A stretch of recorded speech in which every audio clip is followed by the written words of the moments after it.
Hi friends, welcome to my channel. ఈరోజు special carrot curry. ఈ కర్రీని చాలా ఈజీగా అండ్ టేస్టీగా చేసుకోవచ్చు. మీరు నా ఛానల్ని ఇప్పుడే ఫస్ట్ టైం చూస్తున్నట్లయితే సబ్స్క్రైబ్ చేసుకోండి. ప్రాసెస్ ఏంటో ఇప్పుడు ఈ వీడియోలో చూసేద్దాం. వీడియో ఎక్కడా కూడా స్కిప్ చేయకుండా మొత్తం చూడండి. ముందుగా స్టవ్ ఆన్ చేసుకొని ఆయిల్ వేసుకోవాలి. ఆయిల్ వేడయ్యాక 2 ఇలాచీలు, 2 దాల్చిన చెక్క, 2 లవంగాలు, పావు స్పూన్ జీరా, పావు స్పూన్ ఆవాలు, 4 పచ్చిమిర్చీలు, కరివేపాకు రెబ్బలు, చిన్న చిన్నగా కట్ చేసుకున్న ఉల్లిపాయ ముక్కలను వేసుకొని కలుపుకోవాలి.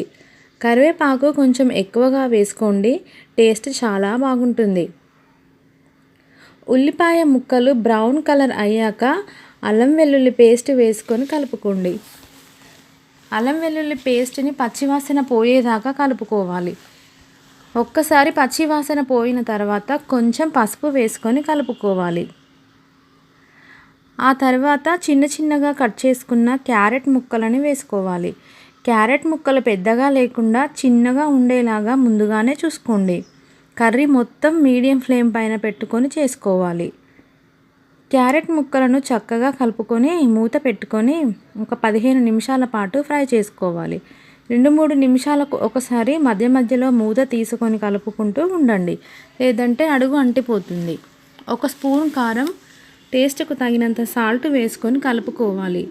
కారం సాల్ట్ సరిగ్గా కలిసేలాగా ముందుగానే చూసుకోండి, లేదంటే కూర తీయగా ఉంటుంది. అలా ఉంటే కొందరు తినడానికి ఇష్టపడరు. చూడండి, ఇలా కర్రీ మొత్తం ఫ్రై అయిన తర్వాత కొంచెం గరం మసాలా పౌడర్ని వేసుకొని చక్కగా కలుపుకోండి. 1 నిమిషం పాటు గరం మసాలాని కలుపుకున్న తర్వాత కట్ చేసుకున్న కొత్తిమీరని వేసుకోండి. క్యారెట్ కర్రీలో కొత్తిమీర కూడా ఎక్కువగా ఉంటే టేస్ట్ మరింత పెరుగుతుంది. 3 నిమిషాల పాటు లో ఫ్లేమ్ పైన ఉంచుకొని స్టవ్ ఆఫ్ చేసుకోవాలి. ఇంతేనండి, వేడివేడి క్యారెట్ కర్రీ రెడీ అయిపోయింది. చాలా సింపుల్గా ఉంది కదా. ఈ కర్రీని అన్నం, చపాతీలో తినవచ్చు.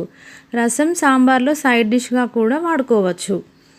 మీకు ఈ వీడియో నచ్చినట్టయితే లైక్ చేసి బెల్ ఐకాన్ని యాక్టివేట్ చేసుకోండి. నెక్స్ట్ వీడియోలో మళ్ళీ కలుద్దాం.